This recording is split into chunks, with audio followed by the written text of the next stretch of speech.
Oscar Piastri arrives in Abu Dhabi as the mathematical outsider in a three-way championship battle. He sits in third place with 392 points, trailing Max Verstappen on 396 points, and his teammate Lando Norris, who leads with 408 points. Yet, Piastri carries one element that McLaren would rather avoid confronting this late in the season, a contractual clause that limits the team's ability to use team orders against him. For most of the year, this detail stayed in the background, but the accumulation of strategic missteps, from Australia to Monza, and finally the Qatar collapse, has pushed that clause back into the spotlight. Piastri finds himself in a rare position, still in contention for the title, while also being the only driver on the grid who can legally refuse an instruction designed to secure the championship for his teammate. Andrea Stella has insisted that McLaren will continue to prioritize fairness and transparency.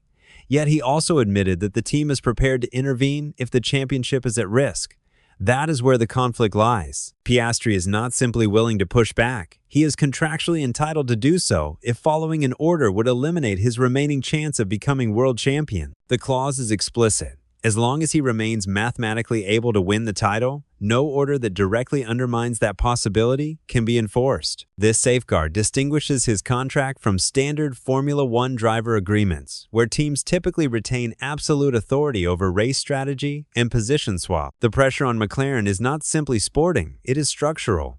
The team has engineered a season strong enough to secure the Constructors' title early, yet the internal dynamic between Norris and Piastri has become progressively more delicate as the year unfolded. McLaren has operated under what they widely labeled the papaya rules, a philosophy built on integrity and equal opportunity. But this season has been shaped by a series of strategic calls that repeatedly placed Piastri on the disadvantaged side of the equation, even as the team insisted on fairness. Qatar was the clearest example of how McLaren's pursuit of fairness drifted into unintended consequences. A safety car on lap 7 created the ideal moment to pit both cars, and every frontrunner except McLaren seized the opportunity. Stella later explained that the team feared their drivers would emerge into heavy midfield traffic. "We want to be fair to our drivers. We want to race with integrity," he said after the race, noting that double-stacking Norris would have cost additional time. But in reality, staying out achieved exactly the scenario they were trying to avoid. Both cars rejoined the race behind slower traffic at both of their eventual stops,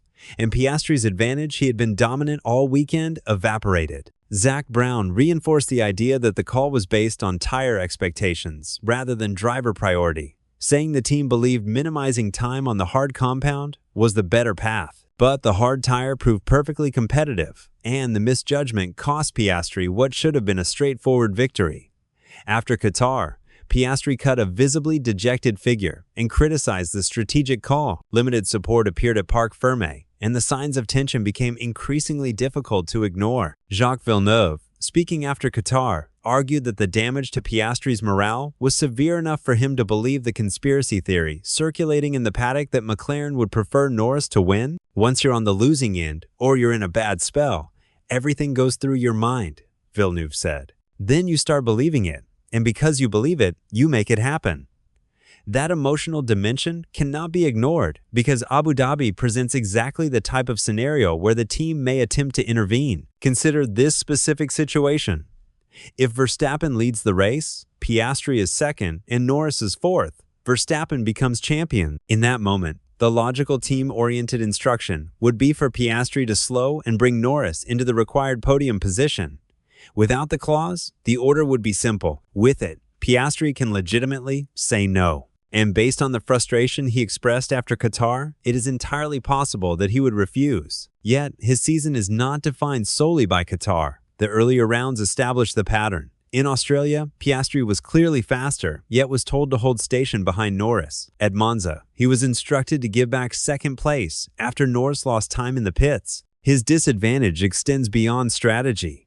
Piastri is required to give up his car in FP1 to pay to award as part of McLaren's rookie allocation. Stella acknowledged the lost track time, but said the mandatory session had to be fulfilled. The problem is that Abu Dhabi's FP1 takes place in conditions that do not match qualifying or the race. Losing that hour may not decide the title, but it narrows Piastri's preparation window in a weekend where every detail is magnified. Meanwhile, Verstappen and Red Bull approach the finale with the clarity of a team that knows exactly what its objective is. Laurent Mekies said that having Yuki Tsunoda fully switched on for Abu Dhabi would be super important. A reminder that Red Bull's satellite drivers can influence the competitive landscape in ways McLaren cannot counter. Verstappen's form has been formidable. 5 wins in the last 8 races have transformed him into the most immediate threat to Norris. Much of the pressure that should have been absorbed by McLaren's operational execution has instead been shifted onto Piastri's shoulders, all while Norris retains the preferred trajectory. The wider media expectation reflects this imbalance. Most F1.com writers predict Norris will secure the championship, citing not only his points advantage, but his strong record at Yas, Marina, and McLaren's underlying pace. But even they acknowledge that Piastri's route is not impossible. History supports that idea. The last 2 title deciders involving 3 drivers, 2007 and 2010, were won by the outsider starting 3rd in the standings. Alex Jacques noted that the Australian would likely need contact between his rivals to have a real chance. But the scenario itself is not unprecedented. Piastri's stance is therefore entirely rational. If a driver is still in condition to win the title, then we will respect this. A line originally spoken by Stella is also the shield Piastri may wield if asked to compromise. He does not need to argue emotion, he only needs to point to the mathematics. The ambiguity lies with McLaren. Stella has said repeatedly that the team will not exclude either driver while both remain in contention. Yet he also confirmed that collaboration between the drivers could become necessary depending on how Sunday develops. It is this duality, fairness in principle, intervention in practice, that risks tearing the team apart in a high-pressure moment. If the first half of the season taught McLaren anything, it is that clarity of instruction matters. A hesitant or contradictory message could trigger a decision from Piastri that the team cannot undo.